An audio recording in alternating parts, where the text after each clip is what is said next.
Meu nome é Dolores, tenho 52 anos e durante muito tempo escondi a noite em que minha vida foi arrancada pela raiz. A chuva daquela noite parecia ter sido chamada pelo próprio destino. O vento batia contra as janelas como se quisesse avisar que algo terrível estava prestes a acontecer. Eu tinha 50 anos, as mãos cansadas de quem passou o dia inteiro lavando, cozinhando e cuidando da casa que mantive de pé durante décadas.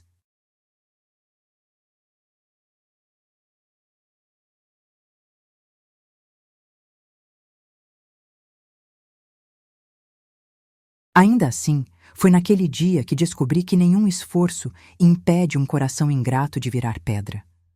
Quando ouvi minha nora gritar meu nome na sala, percebi pelo tom que vinha tempestade. O tipo de tempestade que começa bem antes do céu escurecer. Caminhei devagar pelo corredor, enxugando as mãos no avental, e encontrei os dois no sofá. Minha nora estava com o rosto vermelho, como se tivesse chorado, mas os olhos não combinavam com as lágrimas.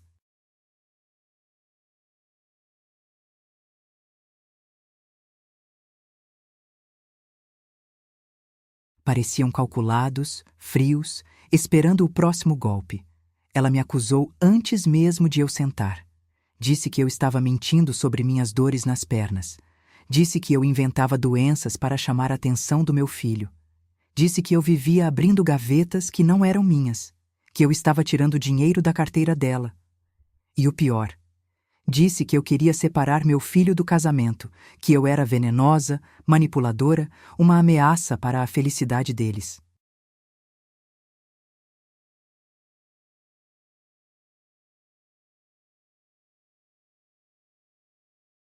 Por alguns segundos, achei que tinha ouvido errado. As palavras dela caíam sobre mim mais fortes que a tempestade do lado de fora. Eu olhei para o meu marido, o homem com quem dividi 50 anos da minha vida, esperando que ele risse, que dissesse que aquilo era loucura. Mas ele não riu. Ele não me perguntou nada. Ele não quis ouvir minha defesa. Ele se levantou devagar, como se estivesse carregando uma verdade que nunca existiu.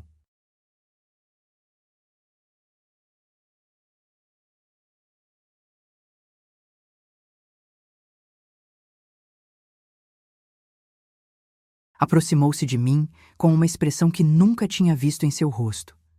Não era dor, não era dúvida, era desprezo. Um desprezo que parecia antigo, profundo, dormindo ali dentro há anos, esperando só uma desculpa para despertar. E foi então que ele cuspiu no meu rosto. O mundo parou.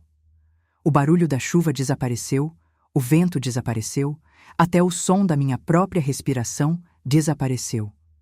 Só existia aquele instante, aquele gesto, aquele corpo que não me reconhecia mais. Ele gritou para eu sair da casa. Disse que não precisava de uma mulher doente, que eu era um peso morto, que se queria atenção, que fosse pedir na rua. Minha nora atrás dele, fingindo chorar, esfregando as mãos no rosto, criando uma cena que nunca existiu. Eu tentei falar. Tentei abrir a boca. Tentei explicar. Mas não consegui. A voz não saiu. Senti minhas pernas tremerem, como se meu próprio corpo estivesse cansado de ser forte por tantos anos. Peguei apenas um casaco e minha bolsa. Saí sem olhar para trás. A porta bateu com força. O estrondo foi tão alto que parecia o fim de um ciclo inteiro. A tempestade caiu sobre mim, como se o céu tivesse guardado aquele dilúvio exclusivamente para aquela noite. Eu não tinha guarda-chuva. Não tinha para onde ir. Não tinha sequer coragem de ligar para meu filho. Fui andando, com o som da chuva servindo como único testemunho da minha expulsão. O vento gelado cortava meu rosto. A água escorria pelos meus cabelos.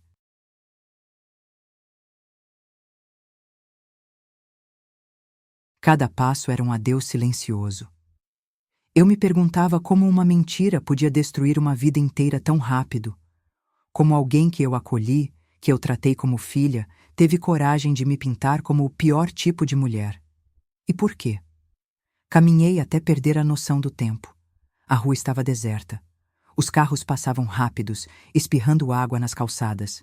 Minhas roupas estavam pesadas, coladas ao corpo. Eu sentia a garganta queimar, mas as lágrimas não saíam.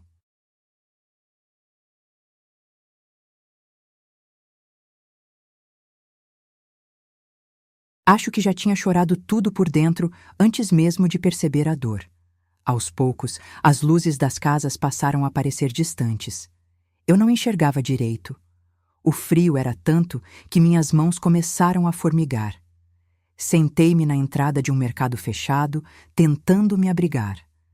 Respirei fundo, tentando entender como uma mentira pode nascer tão fácil da boca de alguém que nunca me conheceu de verdade.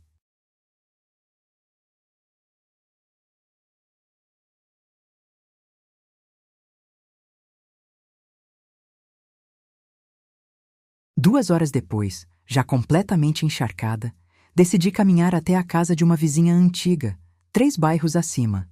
Uma mulher que já me ajudara outras vezes. Não queria incomodar ninguém, mas eu estava ficando tonta. Sentia que ia desmaiar. Demorei quase 40 minutos até chegar. Toquei a campainha. Ninguém atendeu. O bairro parecia adormecido, protegido das dores que eu estava tentando esconder no peito.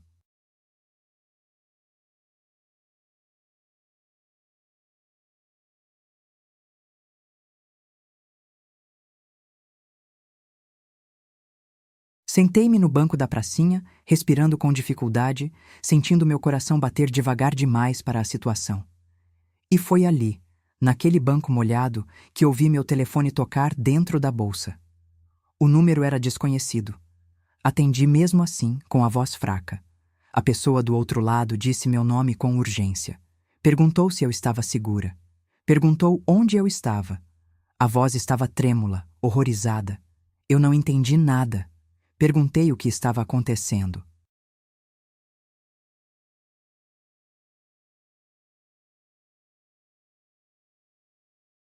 A resposta me gelou mais do que a tempestade inteira. A polícia estava me procurando. E algo tinha acontecido na minha casa. Algo grave. Algo que fez meu marido ficar completamente pálido. Algo que mudaria tudo. E foi naquela ligação que percebi que a tempestade lá fora era pequena diante da que estava prestes a virar minha vida do avesso. A voz do policial parecia distante, como se viesse de outro mundo. Um mundo onde a verdade ainda tinha peso.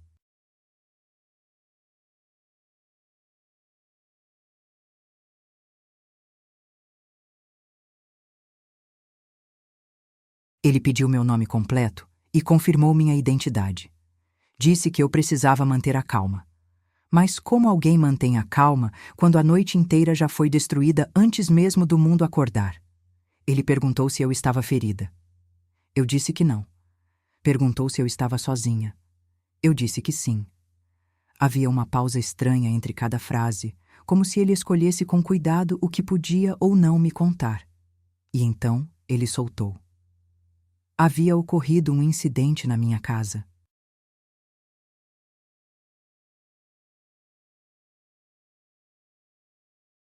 Um chamado de emergência tinha sido feito. Um pedido de socorro. O tipo de chamado que transforma qualquer lar em cena policial. Meu estômago se fechou. O banco da praça parecia girar. Eu apertei o telefone contra o ouvido, tentando entender. Ele me perguntou onde eu estava. Pediu que eu não me movimentasse muito, que esperasse alguns minutos. Disse que uma viatura estava a caminho para me buscar. Não explicou por quê. Eu, sem saber o que estava acontecendo, perguntei pelo meu marido.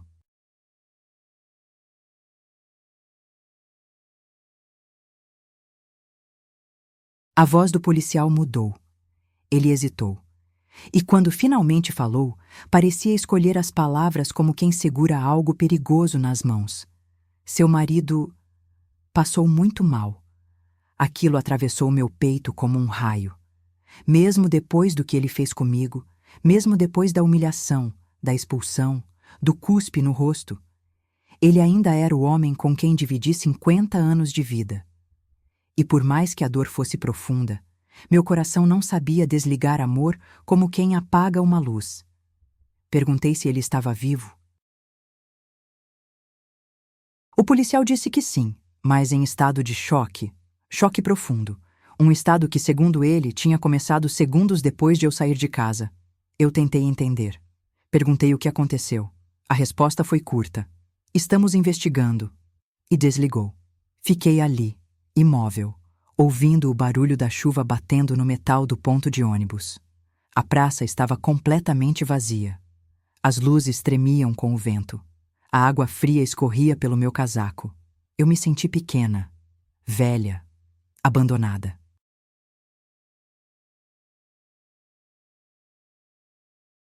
Mas também estranhamente conectada a algo maior que eu não conseguia ver ainda.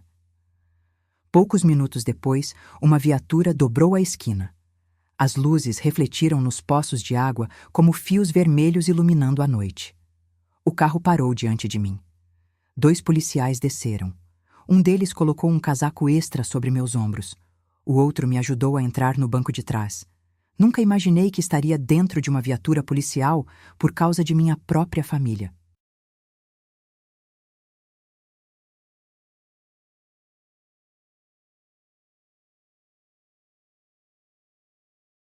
Enquanto o carro avançava, senti as ruas passarem como sombras quebradas. As árvores, as casas, tudo parecia estar se afastando de mim, como se o mundo estivesse mudando de forma. Não sei quanto tempo passou até que chegássemos à minha rua, mas quando o carro estacionou, eu soube que algo ali tinha virado pesadelo. Minha casa estava cercada. Vi 2 ambulâncias. Vi mais 2 viaturas. Vi vizinhos nas janelas, as luzes acesas, rostos curiosos tentando decifrar o drama alheio.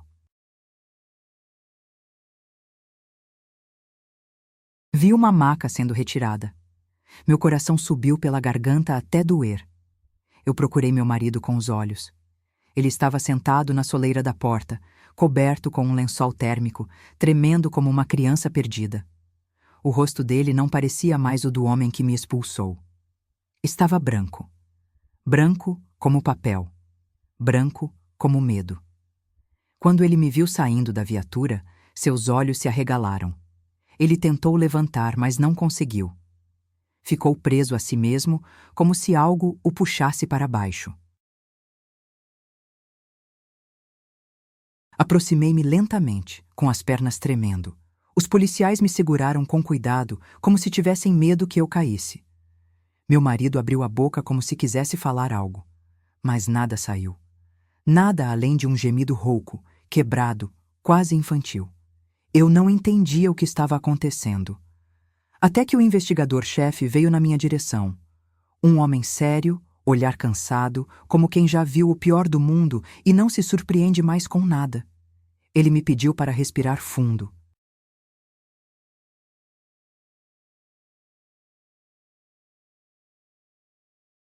Disse que tinham encontrado algo dentro da casa, algo que explicava o estado do meu marido, algo que mudava tudo o que tinha acontecido entre nós naquela noite.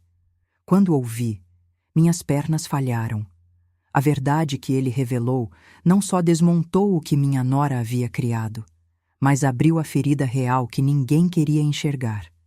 E foi ali, naquela rua iluminada por sirenes, que eu descobri que a mentira dela era apenas a superfície de um segredo muito maior.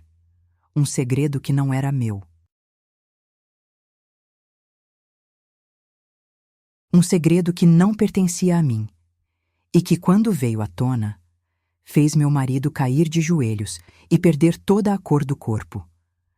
A mentira que me expulsou de casa era pequena diante da verdade sombria que a polícia encontrou naquela noite.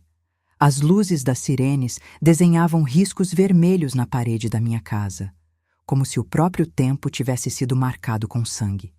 Eu estava ali, diante de décadas da minha vida, tremendo mais pelo silêncio do que pelo frio.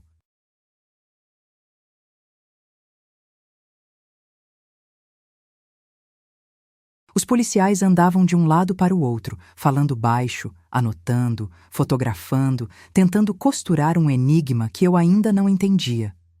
Meu marido continuava sentado na soleira, o lençol térmico cobrindo metade do corpo, os olhos abertos demais, como se estivessem presos numa cena que ele não conseguia desver.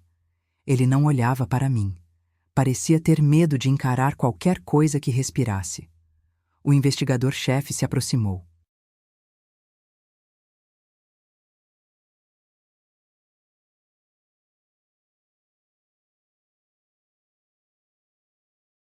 Ele tinha um jeito de falar que parecia preparado para notícias ruins. Mas quando olhou para mim, seus olhos suavizaram um pouco. Talvez por causa da minha idade. Talvez pelo estado em que me encontraram. Talvez porque ele já sabia que eu não era a vilã daquela noite. Pediu que eu respirasse fundo. Eu respirei. Pediu que eu me apoiasse na parede. Eu me apoiei. E então ele me disse: encontramos algo dentro da residência. Algo que explica o estado do seu marido.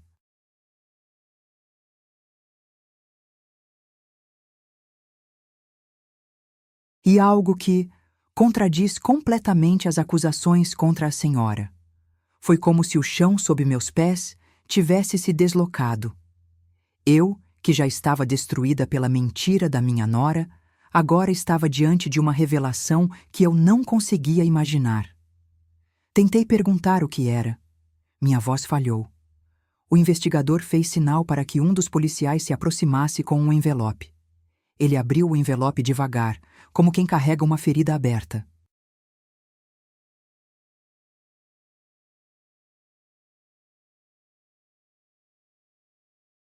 Retirou de dentro um pequeno celular preto, velho, com a tela quebrada.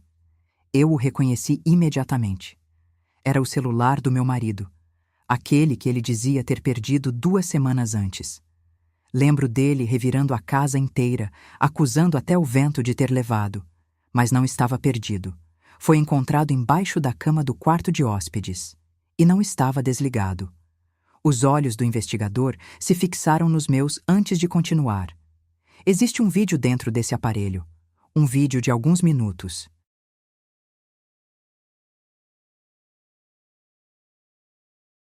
O conteúdo parece ter sido gravado sem que seu marido percebesse.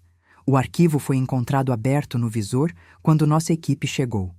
O ar desapareceu dos meus pulmões. Um vídeo, gravado sem que ele percebesse, e que explicava tudo. O investigador respirou fundo antes de revelar. É o vídeo do seu marido e da sua nora, discutindo. Eu senti o mundo girar. Um enjoo me subiu instantaneamente. O investigador fez sinal para que eu me sentasse no degrau.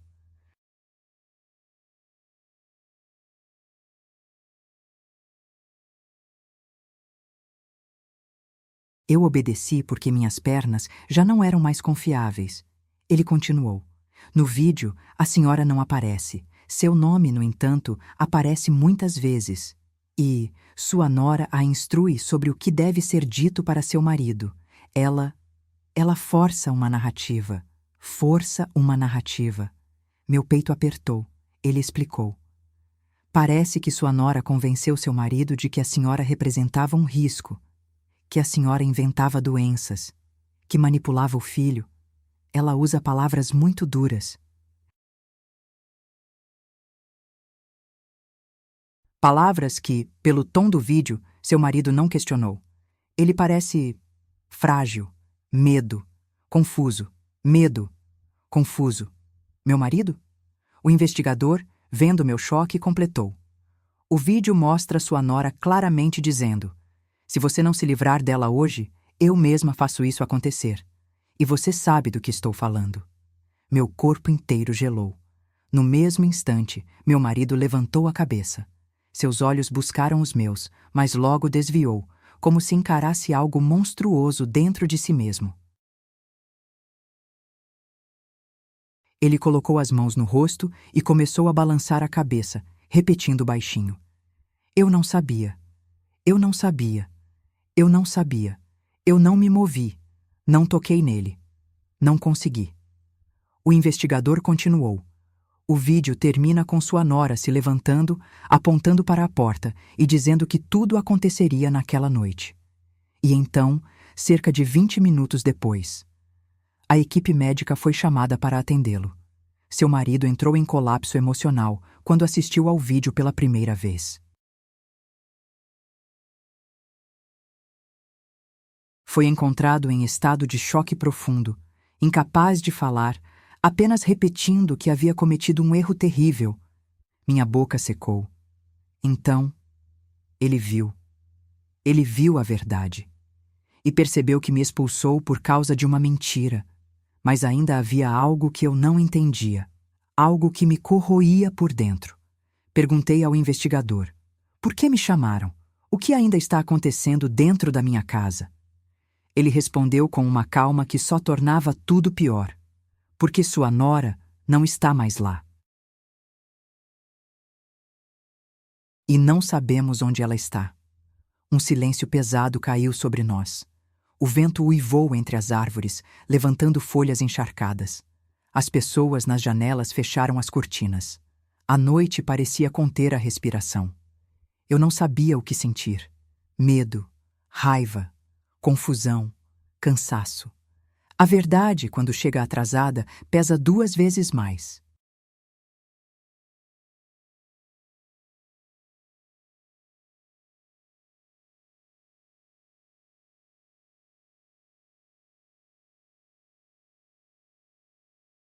E ali, diante dos policiais, diante da casa que já não reconhecia como minha, sem saber se devia consolar ou condenar o homem que partiu meu coração em pedaços, percebi que aquela história estava longe do fim.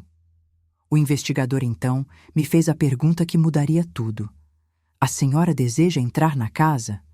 Eu olhei para a porta aberta, o lugar onde vivi 50 anos, o lugar de onde fui expulsa como um estorvo, o lugar onde a mentira tomou forma. E respondi: quero.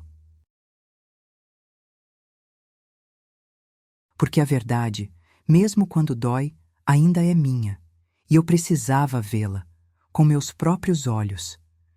Eu entrei novamente na casa, e cada passo pareceu atravessar 50 anos de silêncio acumulado. A porta estava aberta, como se a casa tivesse parado no tempo depois da minha saída.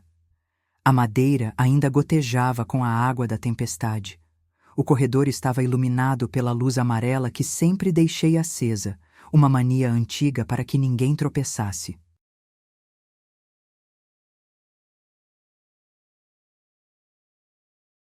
Era estranho ver esse cuidado ainda ali, intacto, quando todo o resto havia desmoronado. O investigador caminhou ao meu lado. 2 policiais ficaram logo atrás, e meu marido ficou sentado na soleira, imóvel, olhando para o chão como se tivesse perdido o próprio chão. A sala parecia congelada no momento exato do meu exílio, a almofada caída no chão, o copo de água pela metade, a bolsa da minha nora aberta, com coisas espalhadas. A mentira ainda estava ali, impregnada sem vergonha nas paredes. De repente, tudo que eu tinha vivido naquela noite voltou como uma onda violenta. O rosto dela me acusando, o olhar dele acreditando, a chuva me empurrando para fora, o casaco molhado grudado no corpo, o medo de envelhecer sem ter para onde voltar, mas agora era diferente. Agora eu estava entrando pela porta, convidada pela verdade. O investigador pediu que eu o seguisse até o quarto de hóspedes. Caminhei devagar, com os olhos prestando atenção em cada detalhe.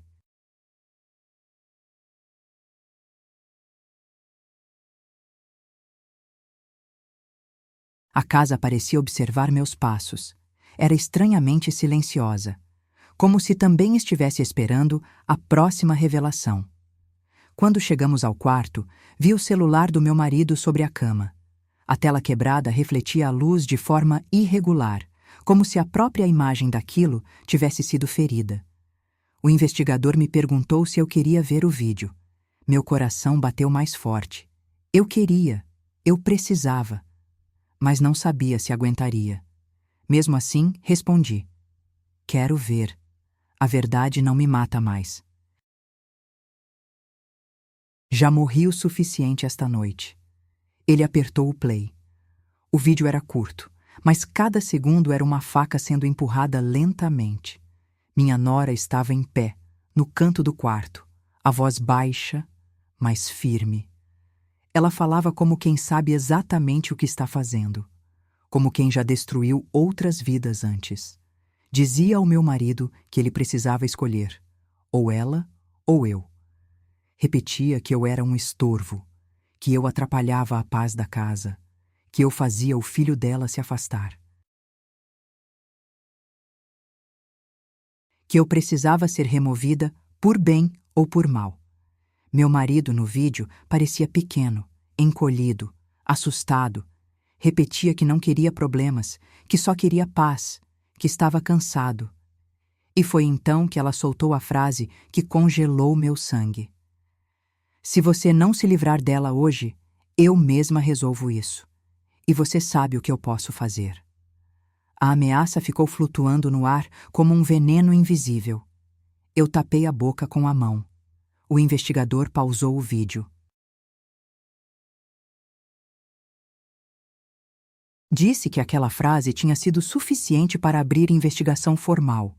O tom, o contexto, a forma, tudo apontava para algo mais sombrio do que simples mentira doméstica. Mas havia mais. O investigador pediu que eu olhasse de novo para a tela. No canto inferior, quase imperceptível, uma notificação aparecia. Uma mensagem enviada momentos antes da gravação, vinda de um número salvo apenas como D. O policial abriu o histórico. Era pouca coisa.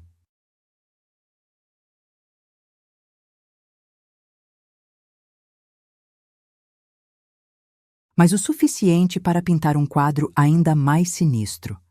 A conversa mostrava minha nora pedindo dinheiro, muito dinheiro, exigindo, ameaçando, insinuando que meu marido tinha algo que não podia ser revelado. O investigador respirou fundo antes de dizer: parece que sua nora estava chantageando seu marido há meses. Eu segurei o batente da porta para não cair. Chantagem. A palavra soou pesada, suja, como se arrastasse lama para dentro da casa. E naquele instante, algo dentro de mim mudou. Pela primeira vez naquela noite, a mentira deixou de ser minha inimiga. A vergonha deixou de ser minha. A culpa deixou de ser minha. Eu entendi que minha nora não queria apenas me expulsar. Ela precisava me tirar do caminho. Eu era um obstáculo. Eu era uma testemunha inconveniente. E meu marido? Meu marido não era inocente.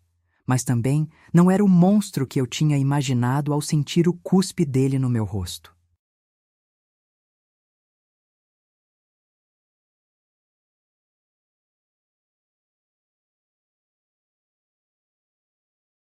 Ele era um homem aprisionado por algo muito maior. Algo que talvez tivesse começado muito antes daquela noite. O investigador pediu que eu fosse até a sala novamente. Quando eu saí do quarto, senti o peso da casa inteira mudando. Como se ela também tivesse acordado. Como se as paredes finalmente pudessem respirar depois de tanto segredo guardado. Na sala, meu marido levantou o rosto pela primeira vez. Os olhos dele estavam vermelhos, inchados, desesperados.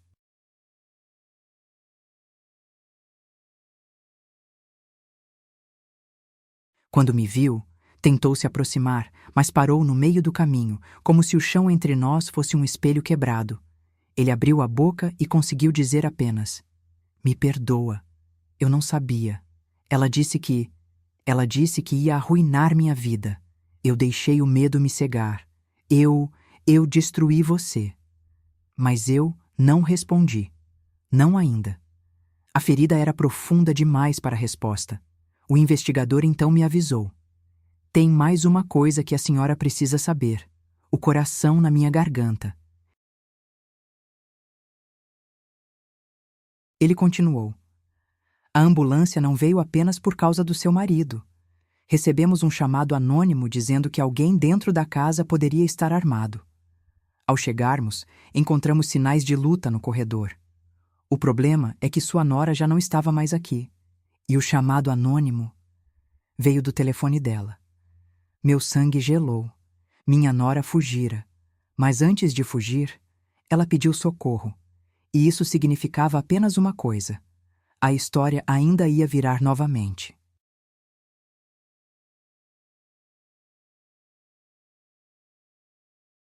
E o próximo capítulo não seria menos doloroso que os anteriores. Se você gosta das nossas histórias e quer nos ajudar a continuar compartilhando vidas reais como esta, inscreva-se no canal. Seu apoio faz toda a diferença. Aquela noite não terminava. Era como se o tempo tivesse se partido ao meio, antes da mentira e depois da verdade. Eu estava ali, no meio do caos, sentindo o peso de tudo o que tinha perdido e a estranha responsabilidade de entender o que ainda estava prestes a acontecer.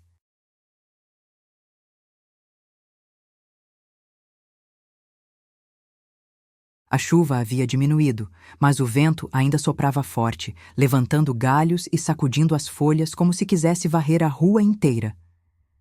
Meu marido continuava sentado no batente da porta com o cobertor térmico nos ombros. Ele parecia menor, como se tivesse encolhido depois de ver o vídeo. O homem autoritário, dono da casa, aquele que cuspira no meu rosto poucas horas antes, tinha desaparecido completamente.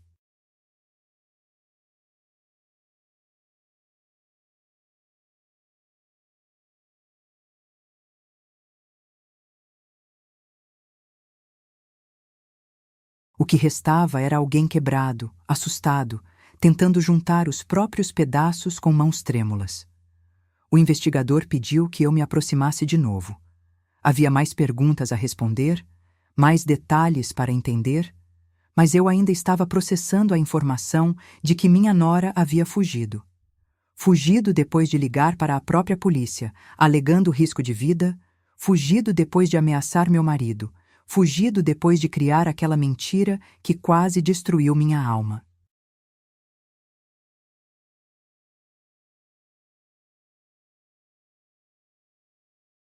A fuga dela acendia uma pergunta que queimava dentro de mim. Fugir de quê? A polícia tentava montar as peças. Havia marcas no corredor, sinais claros de que alguém tropeçou ou foi empurrado.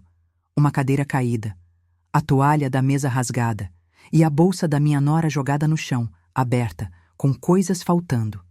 O investigador acreditava que ela tentou levar documentos, mas saiu às pressas. A suspeita era evidente. Ela estava envolvida em algo muito maior, algo que meu marido temia profundamente.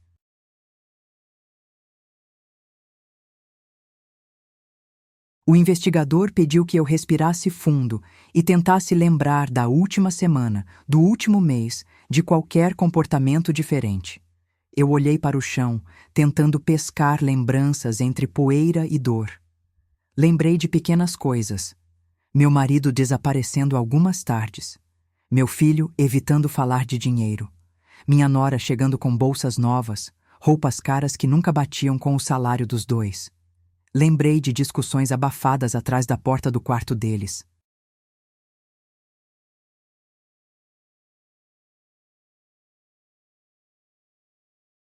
Lembrei de olhares rápidos que eu fingia não ver.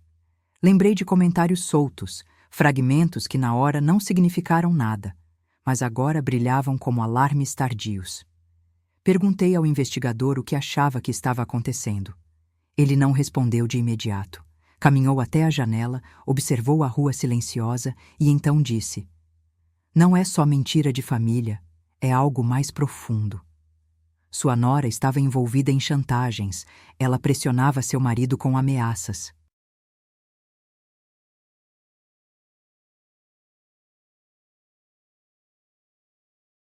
Ainda não sabemos do que ela falava, mas sabemos que ele tinha medo de algo grave ser exposto. Logo em seguida, ele olhou para mim com expressão séria. "A senhora sabe de algum segredo do seu marido? Algo que ele não queria que viesse à tona?" A pergunta me atravessou como lâmina fria. Segredo? Eu, que vivi 5 décadas ao lado dele, nunca imaginei que aquela palavra pudesse ser colocada entre nós. Sempre acreditei que o maior problema dele era o mau humor, a teimosia, a dificuldade de ouvir.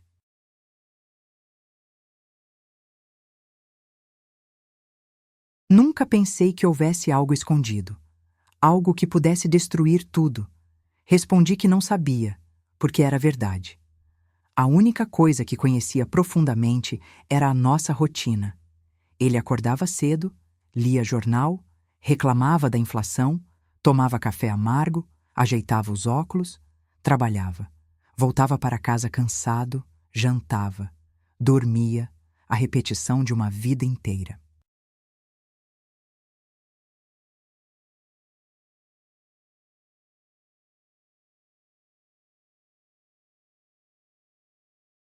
Mas agora, olhando para ele encolhido na soleira, percebi que talvez eu tivesse conhecido só a superfície da vida de um homem que, aos poucos, se tornou um estranho.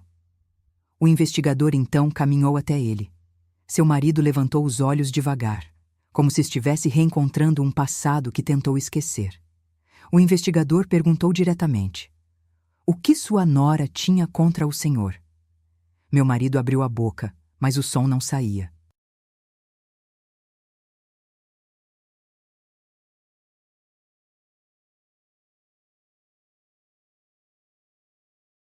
Ele engoliu seco, respirou como se tivesse pedras no peito e finalmente conseguiu dizer: "Ela descobriu uma coisa e disse que, se eu não fizesse o que ela queria, ia contar para todos." O investigador perguntou o quê. Meu marido olhou para mim e naquele olhar havia vergonha. Vergonha antiga. Vergonha que não nasceu naquela noite, mas muito antes, guardada em silêncio. Eu senti minhas mãos tremerem. Era como se algo invisível tivesse puxado meu coração para baixo. Ele continuou: "Não era sobre você, Dolores. Nunca foi. Era sobre mim, sobre algo que fiz há muitos anos. Eu pensei que ninguém nunca descobriria. Ela encontrou provas, não sei como. E desde então, ela passou a exigir dinheiro, a me controlar, a ameaçar destruir tudo. Eu dei um passo para trás. O chão parecia ceder. Perguntei com a voz fraca: que prova era essa? Ele respirou fundo, fechou os olhos e disse a frase que transformaria toda a história. Há 20 anos, eu cometi um erro. E alguém ficou ferido por minha causa. O investigador se aproximou com postura tensa. Que tipo de erro? Estamos falando de quê, exatamente? Meu marido passou a mão no rosto, como se tentasse apagar o passado com as próprias unhas, e então finalmente confessou. Houve um acidente. A palavra ecoou na sala. Acidente. Mas pelo tom, não parecia ser apenas isso. Ele continuou. Eu estava dirigindo.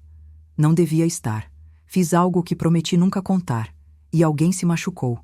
Alguém importante. Eu fugi do local naquela noite. E vivi com isso guardado dentro de mim por 20 anos. Até que ela descobriu. Eu me virei para o investigador, mas ele não me olhava. O olhar dele estava fixo no meu marido, como quem consegue ver um quebra-cabeça inteiro se formando peça por peça. Meu marido continuou. A mãe dela foi a pessoa ferida naquele acidente. Meu corpo congelou. A mãe dela, minha nora. O investigador perguntou onde estava o registro, onde estavam as provas.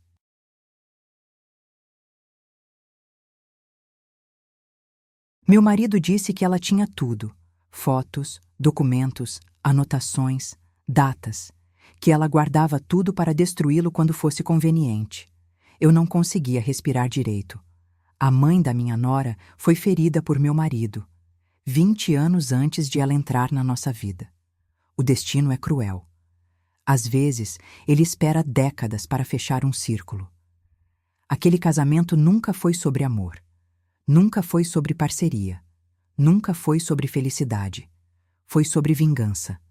Vingança silenciosa, calculada, fria. E eu estava no meio disso sem saber. De repente, tudo fez sentido. As mudanças de humor dela, o controle, a agressividade, a necessidade de me expulsar, a chantagem, a fuga. Ela não queria destruir só meu marido, queria destruir tudo o que ele amava. E eu era a peça mais fácil de quebrar. O investigador então recebeu uma chamada. Ele atendeu com o rosto já tenso. Ouvi apenas fragmentos. Sim, encontramos. Ela o quê? Onde? Verifiquem a gravação. Estou a caminho. Ele desligou e olhou para mim com um misto de gravidade e urgência. Acabaram de localizar sua nora, e o que ela fez vai mudar tudo o que sabemos até agora. Meu peito se apertou. O vento soprou forte, levantando poeira da rua. E a verdade estava prestes a virar novamente. Quando o investigador disse que haviam encontrado minha nora, senti como se o ar inteiro da rua tivesse mudado de direção. O silêncio tomou conta da porta da minha casa.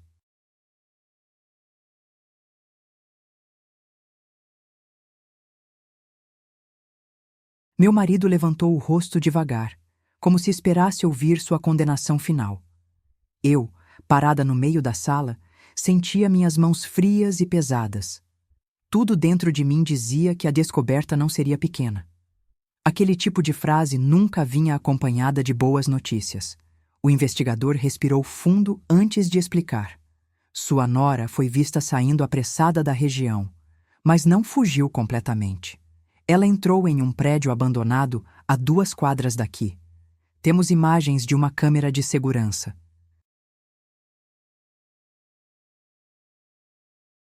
Não estava com pressa de desaparecer. Estava procurando algo, ou alguém. Meu estômago se fechou. Procurando o quê? O investigador continuou. O chamado anônimo recebido pela polícia mais cedo veio do celular dela. Mas não sabemos se foi ela quem ligou. A ligação durou apenas 5 segundos. Apenas uma frase foi registrada antes da linha cair. Eu perguntei qual frase. Ele respondeu sem suavizar. A frase foi: "Ele não pode ver isto." Meu coração bateu descompassado. Ele não pode ver isto. Que isto era esse? O investigador pediu que meu marido se aproximasse. Meu marido levantou com dificuldade, apoiando-se no batente. O policial explicou: "Precisamos que o senhor venha conosco. O prédio onde ela entrou pode conter provas. E possivelmente, outra pessoa. Outra pessoa." Aquela hipótese abriu um buraco dentro de mim. Perguntei quem poderia ser. O investigador não respondeu. Apenas pediu que eu ficasse na casa, acompanhada de 2 agentes, até que eles confirmassem o que encontraram. Mas eu não aceitei. Disse que ficaria no carro. Não dentro do prédio, claro, mas no carro, porque passei 50 anos de vida ao lado daquele homem e mesmo carregando tanta dor, eu precisava ver onde isso terminaria. Não por ele, por mim. Porque a verdade, quando chega, precisa ser olhada de frente. O investigador hesitou, mas acabou aceitando. Entramos na viatura. Meu marido foi no banco de trás, entre 2 agentes. Ele tremia, mas não sei se era de frio, medo ou culpa. Talvez dos 3. Eu sentei na frente. A viatura arrancou devagar, passando pelas poças d'água que refletiam as luzes da rua como pedaços quebrados de realidade. Ao chegarmos ao prédio abandonado, senti um calafrio subir pela minha espinha. Era um antigo galpão industrial, janelas quebradas, tijolos úmidos, grafites pálidos nas paredes. Um lugar que parecia carregar histórias esquecidas. Histórias perigosas.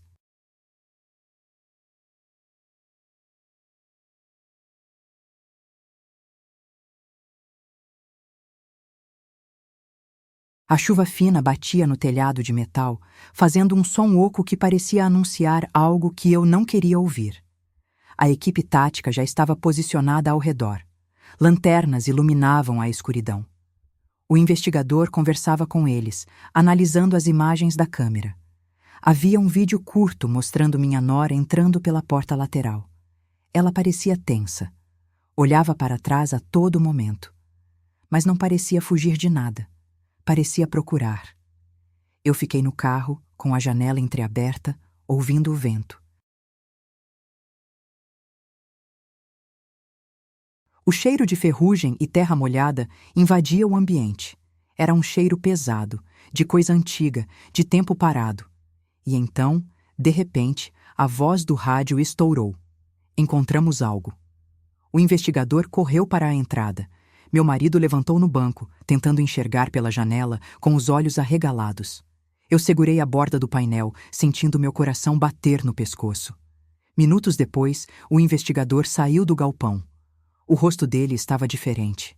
Não era pânico, não era alívio.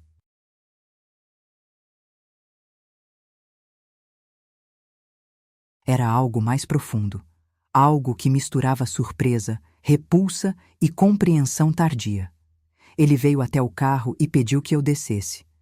Eu disse que queria saber. Ele respondeu: "A senhora precisa ver isto." Segui atrás dele, com passos lentos, sentindo minhas pernas pesarem como chumbo. Entramos na porta lateral do galpão. O corredor era escuro, úmido. Lanternas iluminavam pedaços do chão. O eco das botas dos policiais reverberava no metal enferrujado.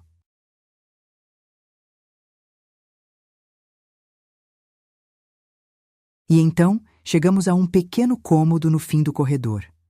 Havia uma mesa velha, e sobre ela, uma pasta azul.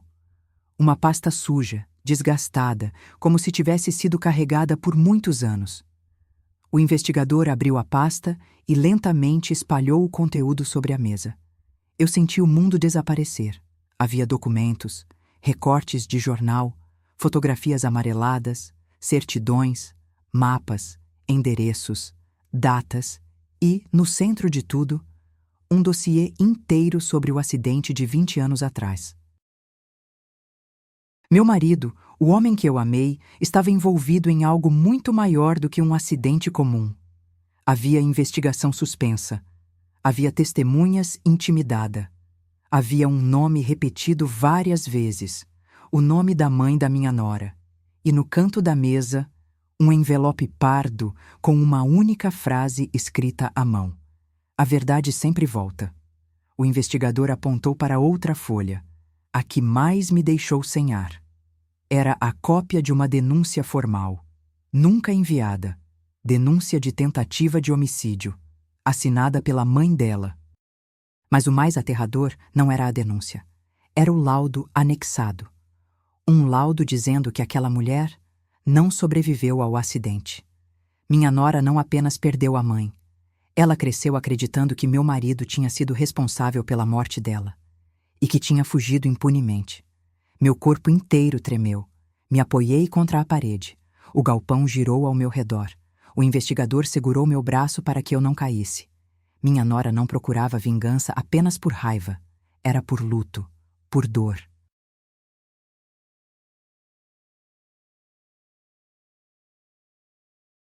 Por uma ferida aberta há décadas, mas ainda havia algo faltando. Algo que o investigador ainda não tinha dito. Algo que os policiais tinham encontrado minutos antes de eu entrar. O investigador respirou fundo e abriu o envelope pardo que estava no centro da mesa. Dentro dele havia uma foto recente. Minha nora, ao lado de uma criança desconhecida, com cerca de 3 anos. E atrás da foto, uma anotação escrita às pressas: "Se algo acontecer comigo, ele não pode ficar com ele." "Protejam meu filho." Meu grito ficou preso na garganta. A história tinha acabado de mudar completamente. Meu marido empalideceu, como se o espírito tivesse deixado seu corpo. O investigador, então, disse as palavras que selaram o destino daquela noite. Sua nora não agia só por vingança. Ela estava tentando proteger alguém. E agora? Ela desapareceu, deixando uma criança para trás. O destino, cruel como sempre, acabara de abrir outra porta. E eu senti que o pior ainda estava por vir. A foto da criança tremia nas minhas mãos como se fosse um espelho rachado do futuro. O silêncio dentro daquele galpão era quase vivo. Podia-se ouvir o vento passando pelas frestas, carregando fragmentos de poeira que dançavam na luz das lanternas. A foto daquela criança, um menino de olhos grandes e expressão assustada, parecia me encarar como se pedisse respostas que eu não tinha. Meu marido estava parado ao meu lado, mas parecia distante, como se tivesse sido arrancado do próprio corpo.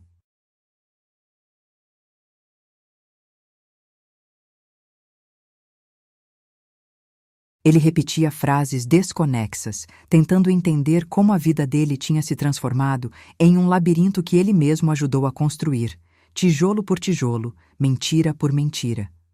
O investigador pegou a foto, analisando-a com atenção. Disse: "Ainda não sabemos quem é a criança.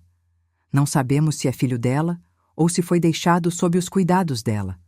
Mas a mensagem no verso deixa claro que ela temia por ele. E que, de alguma forma, isso está ligado ao passado de vocês. O passado de vocês." Duas palavras que cortaram minha pele. Eu olhei para o meu marido. Ele não conseguia encarar a foto. Não conseguia encarar a mim, nem o próprio reflexo.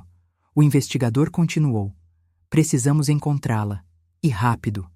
O fato de ela ter entrado nesse prédio e deixado esse material aqui indica que ela estava sendo pressionada, talvez por alguém que não conhecemos ainda."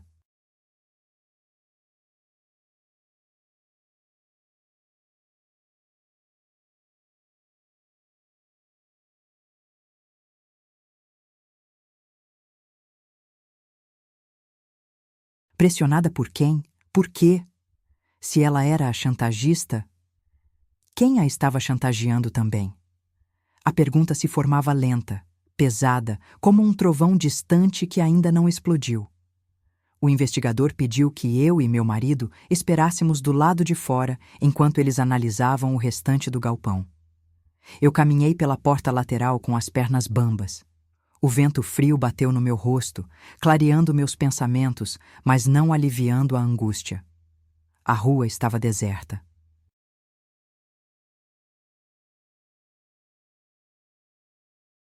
A tempestade tinha parado completamente, deixando um cheiro de terra molhada no ar. Os postes iluminavam as poças no asfalto, refletindo pedaços do céu como se fossem pequenas janelas abertas para outro mundo. Eu me apoiei num banco enferrujado próximo à entrada. Fechei os olhos. Tentei respirar. Mas a imagem da foto voltava cada vez que piscava. Uma criança. Uma mensagem escrita às pressas. Um pedido de proteção. E o nome dele. Meu marido.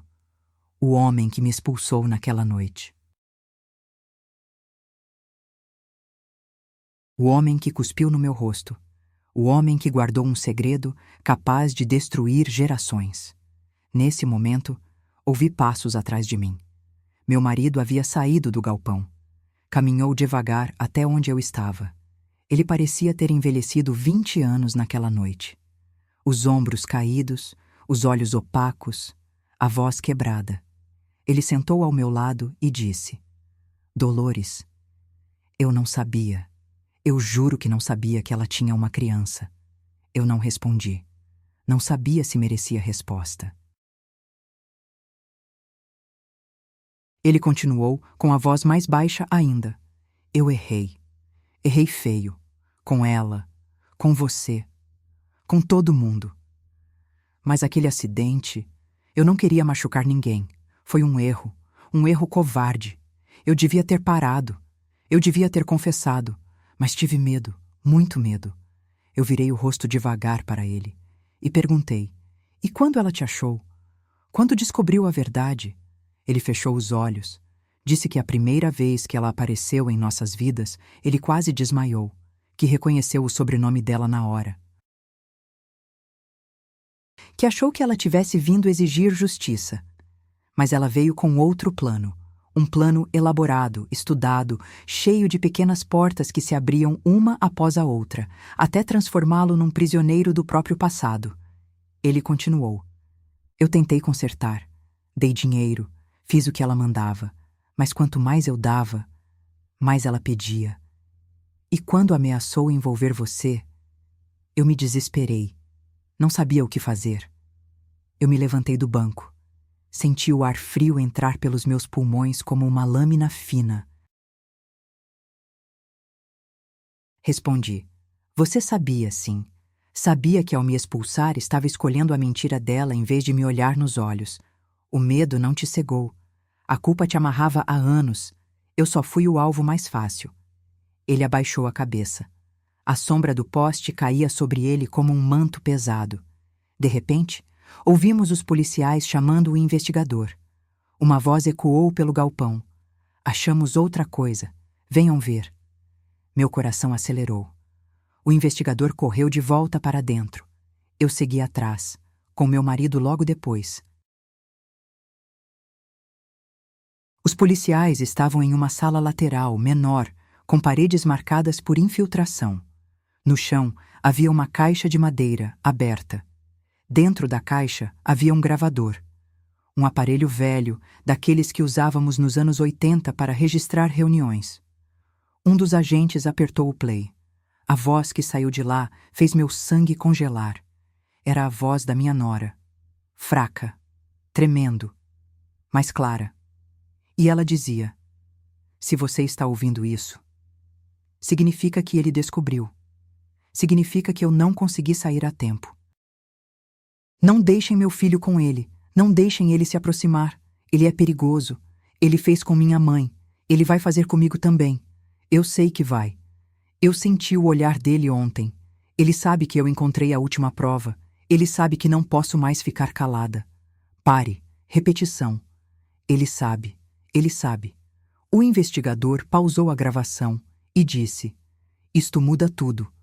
Sua nora não estava só fugindo, estava sendo caçada. Meu marido cambaleou para trás, apoiando-se na parede.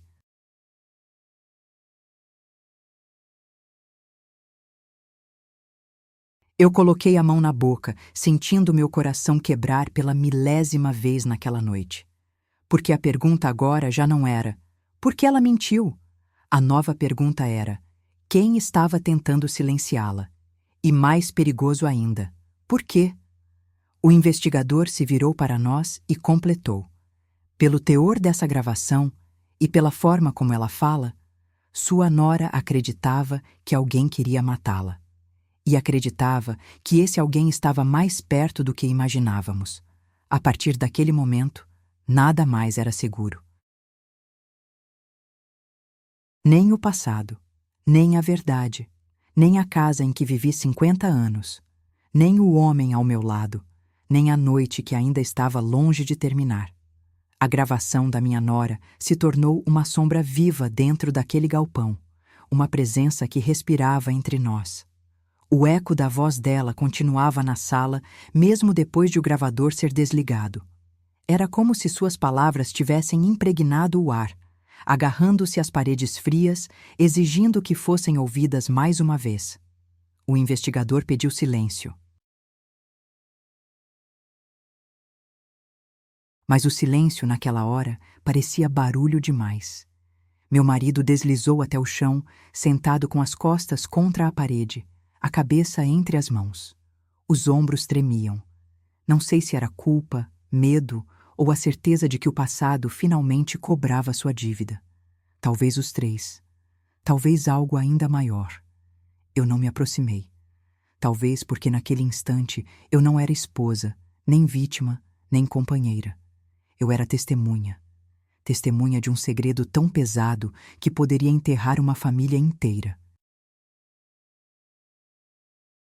O investigador caminhou até o gravador, analisando-o com cuidado. Ele disse: alguém esteve com ela ontem. Ela não diz o nome, mas diz que reconheceu o olhar. Isso sugere que era alguém próximo. Muito próximo. Alguém que ela sabia do que era capaz. Meu peito apertou. O olhar dele recaiu sobre meu marido. Ele engoliu seco. Disse que não sabia do que ela estava falando, que não tinha ido atrás dela, que nunca faria mal à nora, que só queria paz. Mas as palavras dele não eram firmes. Não vinham com raízes, eram frágeis demais. O investigador cruzou os braços. A verdade é que ela acreditava que você era perigoso, e acreditava com tanta força que arriscou a vida para deixar provas contra você. Meu marido levantou o rosto desesperado. Não, eu nunca tocaria nela, nunca. Vocês têm que acreditar em mim. Ela me chantageava, sim, mas eu... A frase morreu na garganta dele. O investigador se aproximou e perguntou: quem mais sabia do acidente além de você? Silêncio. Longo. cortante. Eu olhava para o rosto do meu marido, tentando ler qualquer vestígio de verdade. Mas não havia leitura possível. Havia pânico, havia culpa, havia algo escondido, algo que talvez ele tentasse enterrar uma segunda vez. Ele respirou fundo, a voz rouca quando respondeu. Havia uma pessoa, só uma. Alguém que estava lá antes de tudo acontecer. Alguém que viu mais do que devia. Alguém que me ajudou a esconder. Eu senti a pele gelar. O investigador perguntou: quem? Meu marido fechou os olhos. Um nome que fez o ar sumir da sala. O nome era o do irmão mais velho do meu marido, Benedito. O homem que desapareceu da família 25 anos atrás, sem explicação, sem despedida, sem deixar rastros. O homem que eu achava que tinha escolhido uma vida longe de todos. Meu corpo inteiro arrepiou. O investigador anotou o nome imediatamente. Benedito, ajudou você? Meu marido assentiu, com a cabeça baixa. Eles eram muito próximos, guardavam segredos um do outro. E na noite do acidente, foi ele quem disse para o meu marido fugir. Foi ele quem ajudou a limpar o local. Foi ele quem convenceu meu marido de que, se contassem a verdade, a vida deles acabaria. Mas o investigador ainda não estava satisfeito. Ele perguntou: e onde ele está agora? Meu marido balançou a cabeça, confuso, perdido. Não sei. Não vejo ele há anos. Ele sumiu. Disse que precisava fugir de problemas. E desapareceu.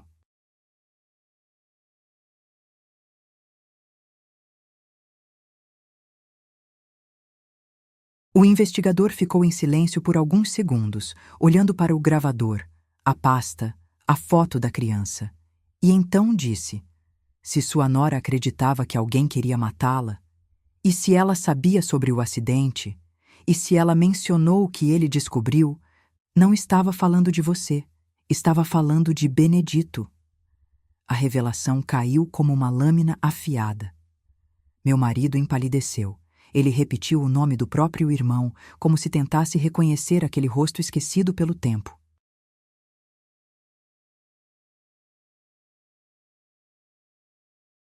Mas antes que ele pudesse dizer algo, ouvimos uma voz dos policiais no corredor. Achamos mais uma coisa, urgente. Corremos até eles. No fundo do galpão, atrás de uma pilha de caixas, havia um notebook velho, ligado apenas na tomada. A tela estava aberta em uma pasta de vídeos, arquivos recentes, datados de poucos dias atrás. O investigador abriu o primeiro. A imagem mostrou minha nora, filmando a si mesma, o rosto pálido, olhos alertas, como se estivesse gravando às pressas.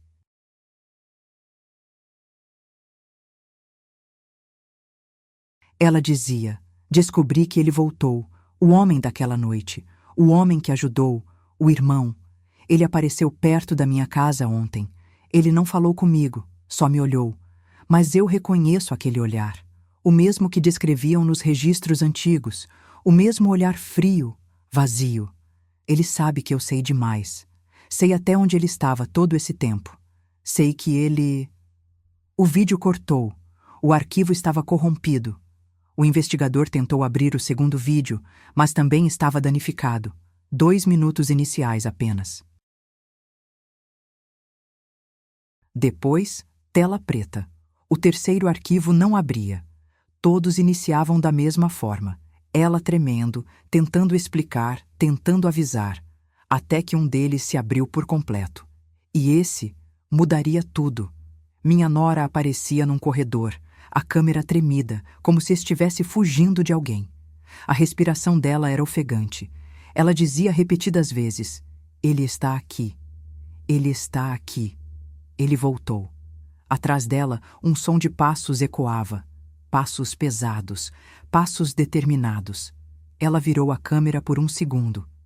E na sombra do fundo do corredor, havia a silhueta de um homem alto, muito alto, lento, imponente. O vídeo terminou abruptamente.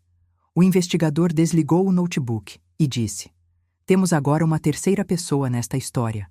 Alguém ligado ao passado do seu marido. Alguém que desapareceu por 25 anos. Alguém cuja volta coincidiu exatamente com a mentira que destruiu sua vida. Meu corpo inteiro tremeu, porque naquela altura, uma verdade começou a se formar dentro de mim.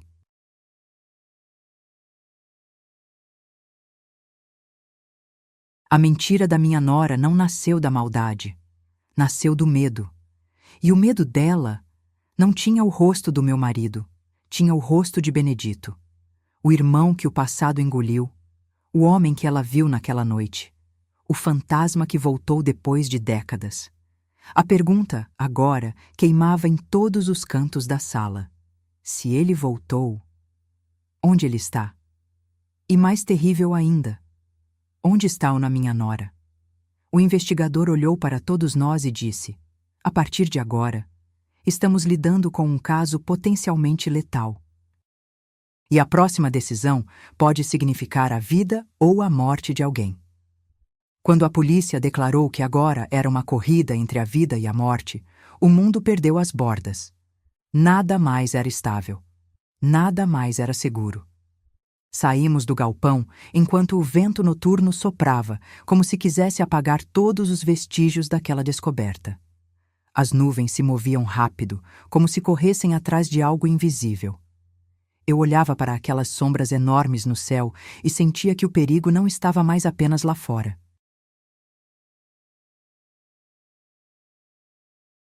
Ele tinha raízes profundas dentro da nossa história, dentro da nossa casa, dentro do passado que meu marido enterrou e que agora rasgava a superfície como um monstro que acorda tarde demais.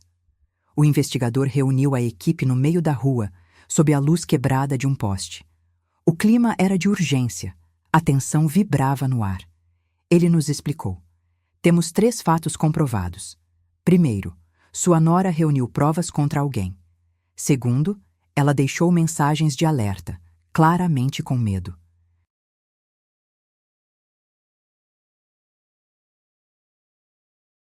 Terceiro, o irmão do seu marido ressurgiu depois de décadas no mesmo período em que as ameaças começaram.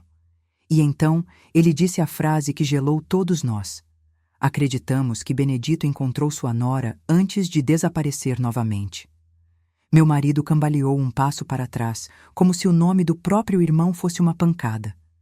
Ele balançou a cabeça confuso, sorrindo de nervoso, repetindo que não podia ser verdade. Mas a verdade não precisava da permissão dele para existir.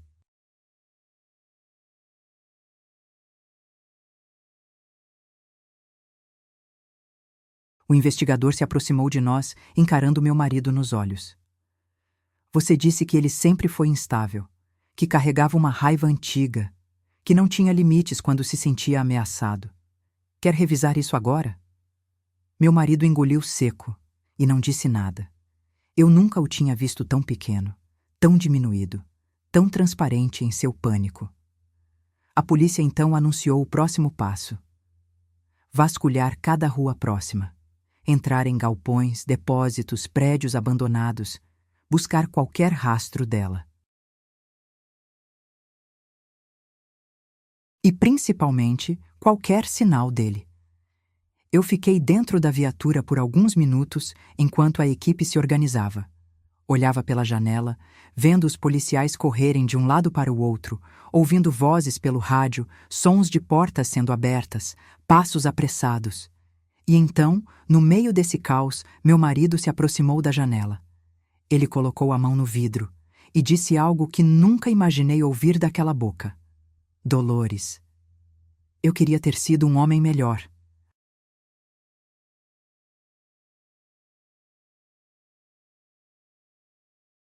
Eu não sei se você vai algum dia conseguir me olhar sem lembrar do que eu fiz, mas se algo acontecer com essa menina, eu não vou suportar. Eu fechei os olhos e respondi: eu não estou lutando por você. Estou lutando pela verdade, pela criança e pela memória da mãe dela. Ele abaixou a cabeça, aceitando o peso que finalmente caía sobre seus ombros. Foi então que o rádio da viatura apitou. Era um dos agentes que vasculhava um dos depósitos próximos. Encontramos pegadas, pegadas pequenas, provavelmente femininas. E o chão está arrastado. Pode ter sido carregada ou pode ter tropeçado. Meu coração disparou. As pegadas seguiam para a parte traseira do bairro, em direção a um terreno baldio com mato alto e restos de construção. O lugar era conhecido por esconder moradores de rua, usuários de droga, ladrões de cobre, um lugar esquecido pela cidade. Exatamente o tipo de lugar onde alguém que foge, ou alguém que caça, pode se esconder. A equipe se dividiu rapidamente.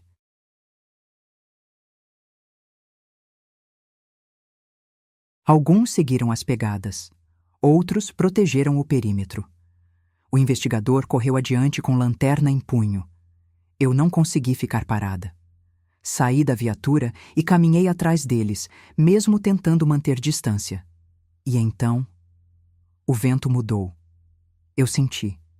Era como se o ar tivesse ficado mais pesado, mais denso, mais frio. Algo estava ali. Algo que não era vento, nem noite, nem eco. Era presença.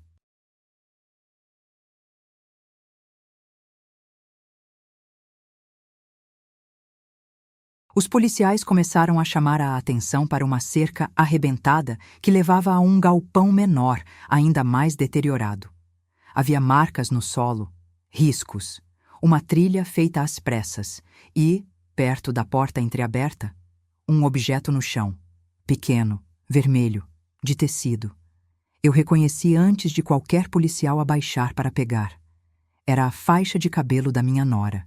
Ela usava sempre que estava nervosa, sempre que precisava manter o rosto limpo de lágrimas. A faixa estava rasgada e manchada de terra. O investigador olhou para mim e disse: "Ela esteve aqui, e não faz muito tempo."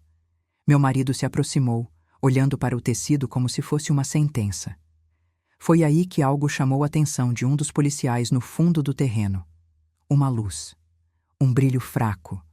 Um reflexo deslocado. Todos viraram rapidamente. A luz vinha do interior do galpão. Uma lanterna caída? Uma tela acesa? Um sinal de vida? O investigador ergueu a arma. Os demais fizeram o mesmo. Mandaram que nos afastássemos. Mas eu não consegui recuar. Meu corpo não obedecia. Porque alguma coisa me dizia que, ali dentro, haveria uma verdade que eu nunca mais poderia desfazer. Eles se aproximaram da porta. Um deles empurrou com o pé. A porta rangeu. E então, o som. Um choro, baixo, fraco, quase um soluço perdido no ar. Eu senti meu coração parar. Era o choro de uma criança, a criança da foto. O investigador olhou para mim completamente sério. A criança está aqui. A cena congelou.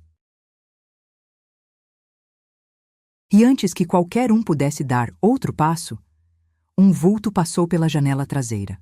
Rápido, discreto, fugindo. Benedito. Eu sabia, eu senti. O investigador gritou: "Ele está fugindo! Cerquem o quarteirão!" A equipe correu para todos os lados, e eu fiquei ali, paralisada, entre o choro de uma criança abandonada e a sombra do homem que carregava 25 anos de silêncio. A história tinha chegado ao ponto de ruptura, e nada mais seria igual depois daquela noite. O choro daquela criança atravessou o galpão como uma lâmina fina, cortando qualquer resto de dúvida sobre o que estava em jogo.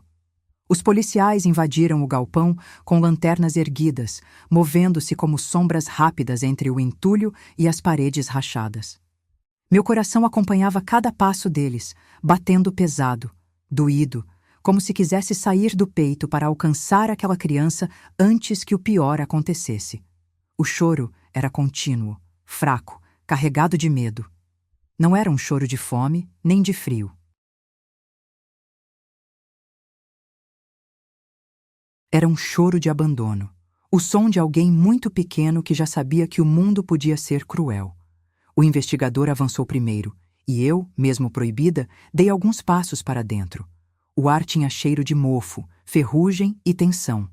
A lanterna dele iluminou uma pilha de caixas e atrás dela, num canto quase invisível, estava a criança. Um menino.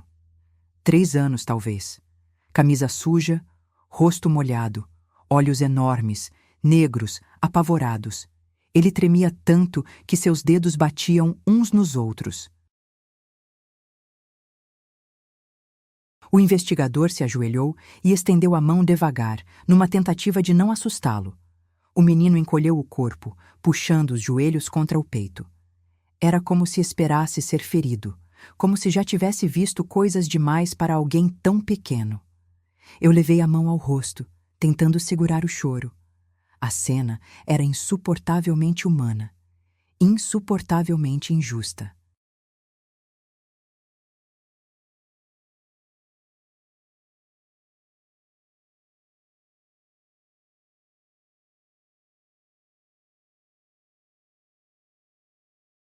Onde estava a mãe? Onde estava minha nora? O que aquele pequeno tinha testemunhado? Quem o tinha deixado ali? Um dos policiais chamou o investigador. A porta dos fundos está arrombada. Ele fugiu por lá. Ele, Benedito. A sombra que atravessou nossa vida com passos silenciosos por décadas. A busca começou imediatamente. Policiais correram para fora, cercando o terreno, seguindo rastros, iluminando cada canto escuro. Eu queria correr com eles, queria gritar, queria exigir respostas. Mas meus olhos estavam presos naquela criança. O menino olhou para mim. E naquele olhar havia dor, mas também uma estranha familiaridade. Como se ele tivesse visto meu rosto antes, talvez na foto da carteira da mãe. Ou talvez ele reconhecesse algo em mim que eu mesma não sabia carregar. Eu me aproximei devagar, ignorando os avisos dos policiais. Falei com a voz mais suave que consegui. Está tudo bem, meu amor. Você está seguro agora. A gente vai cuidar de você. Ele hesitou. Depois, estendeu os bracinhos para mim, como se o corpo dele soubesse que nenhum perigo vinha de mim. Eu o peguei no colo. Ele era leve. Leve demais para a quantidade de medo que carregava. Seu rosto encostou no meu ombro, quente e tremido. E naquele instante, senti algo dentro de mim quebrar e se reconstruir ao mesmo tempo. Era como segurar uma vida inteira que pedia proteção sem saber como pedir. O investigador voltou para perto. Ele perguntou: Dolores, ele falou algo? Eu balancei a cabeça. Mas o menino me apertou mais forte, como se quisesse dizer que sim. O investigador então mostrou uma foto para ele. A foto da mãe. A foto da minha nora. Os olhinhos do menino encheram de lágrimas. Ele tocou a foto com a ponta dos dedos e balançou a cabeça afirmativamente. Sim, era ela. Era a mãe dele. O investigador anotou algo no caderno. A seguir, mostrou outra foto. A do meu marido. O menino olhou. Não chorou. Não sorriu. Mas desviou o rosto. Como se instintivamente rejeitasse aquela imagem. Como se já tivesse sentido medo dele. Ou medo do nome dele. Meu marido, que observava da porta, se encolheu. A culpa o devorava. A vergonha o despia. Ele mal conseguia manter-se em pé. O investigador, então, mostrou outra imagem, a de Benedito. O menino arregalou os olhos. Seu corpo inteiro endureceu nos meus braços. Seus dedos apertaram meu ombro com força. Sua respiração ficou rápida, curta, desesperada. E então ele disse a primeira palavra desde que o encontramos. Ele. A palavra caiu no chão como um estilhaço. O investigador entendeu imediatamente. A criança não tinha medo do meu marido. Não tinha medo da polícia. Não tinha medo da noite. Tinha medo de Benedito. O investigador levantou a mão, chamando a equipe. Ele esteve aqui. E a criança o viu. Um dos policiais correu até a parede onde a porta dos fundos estava arrombada. Havia marcas profundas, sinais de força bruta.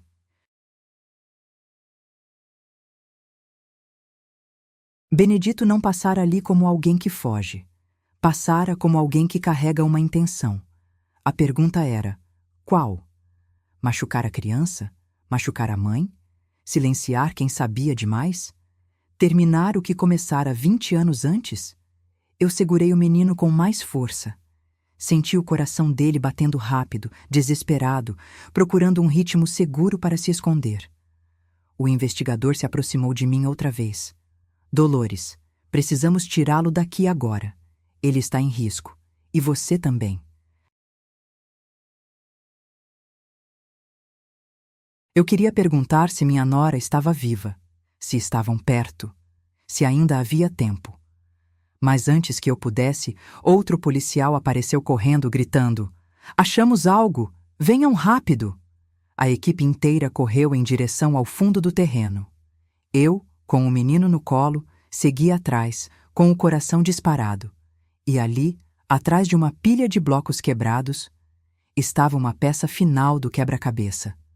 Um cachecol, encharcado de chuva, com manchas escuras. O investigador o levantou. Eu reconheci. Era o cachecol da minha nora, mas havia algo ainda mais perturbador. O cachecol estava preso entre as farpas de madeira, como se ela tivesse sido puxada à força.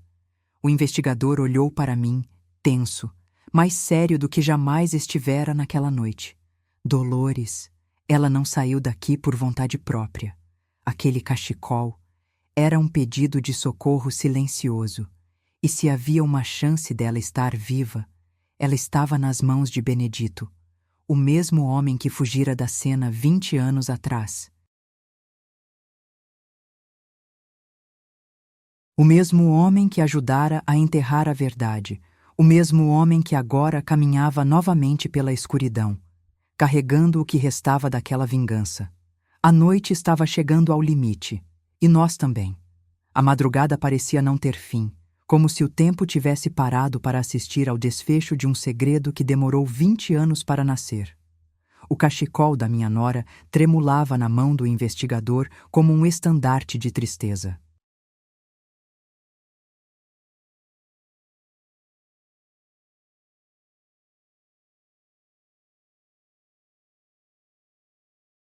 A luz da lanterna batia nas fibras encharcadas, revelando pequenos fios soltos, como se ela tivesse lutado, desesperada, para se manter viva. Cada segundo ali doía como um corte. Eu segurei a criança contra o peito. Ele não chorava mais.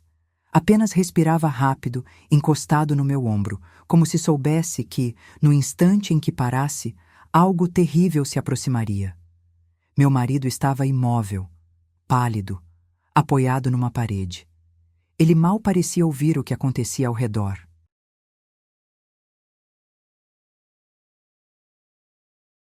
A culpa continuava a devorá-lo, mas agora havia algo além dela. Medo. Medo real. Medo do irmão que ele escondeu do mundo por anos. Medo de ser responsável pela tragédia repetida. O investigador tomou a dianteira. Vamos seguir o rastro, agora. A equipe espalhou holofotes portáteis pelo terreno. A luz recortava o mato alto, criando sombras longas que dançavam como espectros de um passado mal resolvido.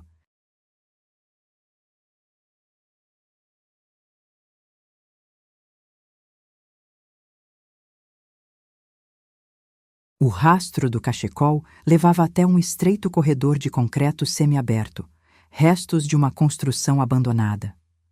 O investigador caminhou com cautela. O vento soprou forte, levantando a poeira fina que cobria o chão.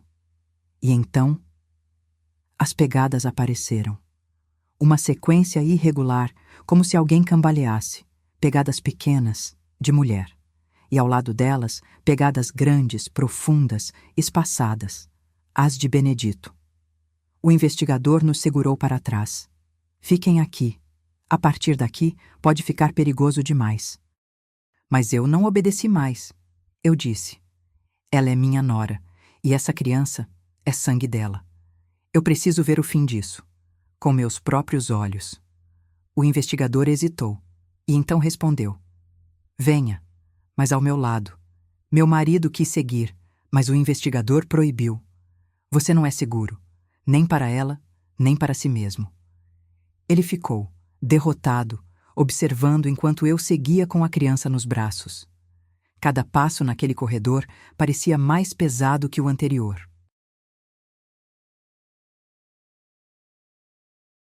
O som da chuva voltava aos poucos, fraco, persistente, como se insistisse em acompanhar o desfecho. E então o corredor abriu para um espaço maior, um pátio interno parcialmente coberto, cheio de detritos, com uma estrutura metálica encurvada pelo tempo. E ali, no canto esquerdo, um corpo. Eu prendi a respiração. O investigador correu primeiro, atravessou o pátio, ajoelhou-se, e eu vi. Minha nora estava caída no chão, mas respirava, fraca, exausta, machucada, mas viva. Uma onda de alívio tão forte percorreu meu corpo que minhas pernas quase cederam. O investigador fez sinal para a equipe médica. A ambulância foi chamada imediatamente. Eu coloquei a criança no chão, bem perto de mim, e caminhei lentamente até ela. Ela abriu os olhos. Os olhos dela eram um mar de dor e medo. Mas também havia algo mais, reconhecimento. Ela viu a criança e chorou. Um choro silencioso, seco, como se as lágrimas tivessem acabado horas antes. Eu me ajoelhei ao lado dela. Ela tentou falar, mas a voz falhou. Eu segurei sua mão. Ela apertou a minha com a pouca força que ainda tinha e murmurou. Ele voltou. Ele queria o que eu tinha. O dossiê, as provas. Ele queria apagar tudo. Eu tentei correr. Tentei proteger meu filho. Eu sussurrei. Você conseguiu. Ele está seguro. Ela chorou de novo. O investigador se aproximou. Onde ele está agora? Precisamos saber onde Benedito foi. Ela apertou minha mão com mais força, os olhos arregalando-se com puro terror. Atrás do galpão. A voz dela se apagou quando os paramédicos chegaram. Eles começaram a examiná-la, estabilizando-a, preparando a maca. A criança correu para os braços dela e se enrolou em seu peito como se temesse perder aquela figura frágil outra vez. A cena era tão humana, tão crua, tão honesta que o mundo inteiro pareceu silenciar por um instante. A mãe e o filho se encontravam em meio à escuridão, mas ainda havia alguém ali fora, alguém caminhando entre sombras. Alguém que carregava 2 décadas de segredos nas costas. Assim que a ambulância se afastou, o investigador virou-se para mim. Dolores, prepare-se. O que vamos encontrar agora é o coração de toda essa história. Seguimos pelos fundos do galpão. O ar ficou mais frio, a luz mais fraca, o silêncio mais denso. E então vimos uma porta caída, rasgada, empurrada com força, passos marcados na lama. E logo adiante, atrás do muro, uma silhueta, alta, imóvel, observando. Benedito, o irmão desaparecido. O cúmplice da mentira, o fantasma do acidente, o homem que minha nora temeu até o último segundo. O investigador ergueu a arma. Pare! Polícia! A silhueta não se moveu. Eu prendi o ar. Meu coração batia tão alto que podia ser ouvido no escuro. E então, ele deu um passo à frente. E o rosto dele apareceu. E naquele rosto, eu vi tudo. Rancor, velhice, culpa e uma fúria silenciosa de quem viveu escondido tempo demais. Ele olhou para mim, fixamente, como se me conhecesse, como se esperasse por aquele momento, e disse apenas uma frase. Ela não devia ter mexido no passado. O investigador avançou. Benedito deu um passo para trás e começou a correr. E assim, o momento final começou. O último capítulo daquela noite. O último confronto com a verdade. E nada, absolutamente nada, seria capaz de deter o desfecho que estava chegando.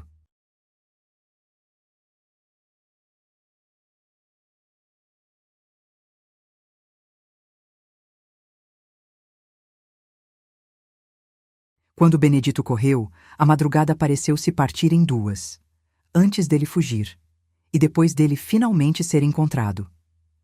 Os policiais avançaram atrás dele com lanternas cortando a escuridão como lâminas de luz. O investigador gritou instruções rápidas, formando um cerco para impedir que Benedito escapasse pelos fundos do terreno. Eu fiquei parada, como se meus pés tivessem criado raízes no chão molhado. Meu coração batia tão forte que sentia cada pulsar na garganta.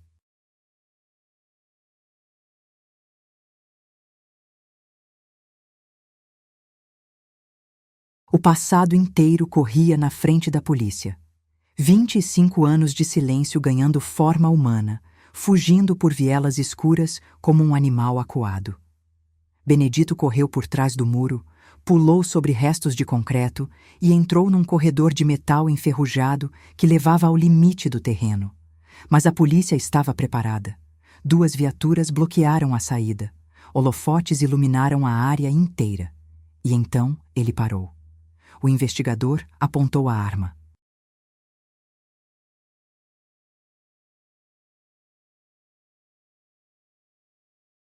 Benedito ergueu as mãos devagar, mas havia algo estranho no olhar dele. Não era medo. Era alívio. Um alívio sombrio, perigoso, como se a fuga tivesse sido apenas um ritual e não um verdadeiro desejo de escapar. Ele olhou para mim, mais uma vez, e disse: "O passado sempre volta, Dolores, e quando volta, arrasta tudo." O investigador se aproximou. "Você está cercado. Acabou. Onde está o restante das provas? Onde você escondeu?" Benedito deu um sorriso torto. Um sorriso tão frio que eu estremeci. Respondeu: "Já estava tudo com ela. Eu só queria impedir que ela entregasse. Era tarde demais. Ela já sabia demais." O investigador perguntou: "Você machucou sua sobrinha? Você tentou matá-la?" Ele ficou em silêncio por alguns segundos, como se calculasse o peso da própria confissão. E então disse: "Eu fiz o que precisava ser feito." Ela abriu a porta que devia ter permanecido fechada. Ela encontrou o que eu escondi por 20 anos. Eu não ia deixar tudo desabar por causa de uma garota teimosa.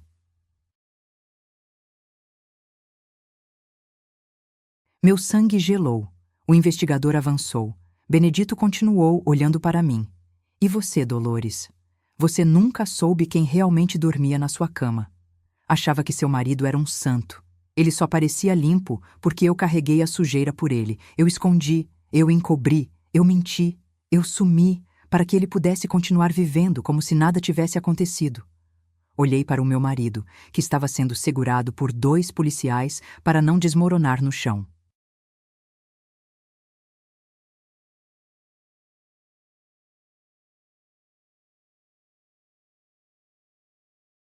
O investigador então perguntou: "E por que você voltou agora?" Benedito sorriu. Um sorriso amargo, quase triste, porque chegou a hora de acertar as contas. O investigador, sem desviar a arma, ordenou que os agentes se aproximassem para algemá-lo. Mas antes que pudessem tocar nele, Benedito deu um passo para trás e tropeçou num pedaço de ferro escondido no mato. O movimento foi suficiente para a polícia agir. Ele caiu no chão. Foi algemado, imobilizado.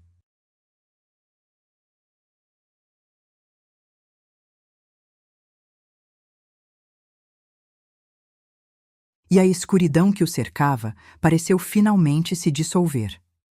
O investigador declarou: "Está preso, por tentativa de homicídio, por ocultação de provas e por envolvimento direto no acidente que matou a mãe de sua sobrinha." Benedito não resistiu, não chorou, não implorou.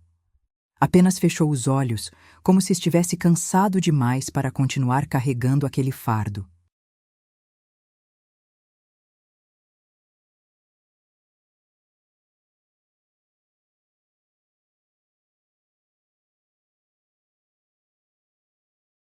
A criança, o filho da minha nora, chorou baixinho no meu colo ao ouvir os gritos, como se reconhecesse o som do perigo indo embora. E foi ali, naquele pátio frio e quebrado, que tudo finalmente se alinhou.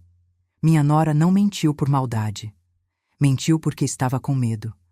Mentiu para sobreviver. Mentiu para proteger o filho. Meu marido, mesmo culpado pelo acidente, nunca soube que o irmão tinha ido tão longe para esconder a verdade.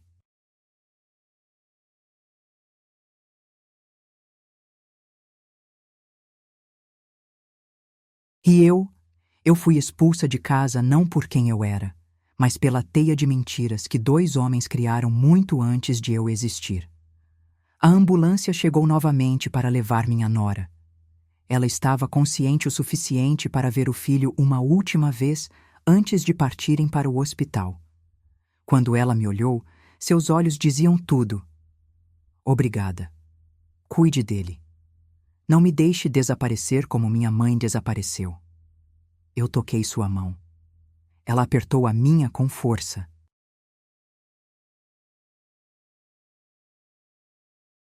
E aquele aperto nunca mais saiu da minha memória. A polícia levou Benedito. Meu marido foi interrogado por horas. E eu permaneci com a criança no colo até o amanhecer, sentindo seu pequeno coração finalmente desacelerar, como se soubesse que, pela primeira vez, estava seguro. Epílogo. A verdade que restou. Nos dias seguintes, minha nora se recuperou. A justiça colocou Benedito onde ele já deveria estar há muito tempo. A verdade, enterrada por décadas, finalmente encontrou luz. Meu marido, ele nunca mais foi o mesmo. E talvez isso fosse justo. Mas pediu perdão. Um perdão que não conserta o passado, mas impede que a alma apodreça. E eu escolhi algo maior do que vingança. Escolhi cuidar da criança. A criança que não pediu para nascer dentro de uma tragédia. A criança que trouxe para minha vida um novo sentido, quando tudo parecia ruir. Hoje, quando olho para ele correndo pelo quintal, percebo que o amor não é sobre sangue. É sobre escolha, sobre cura.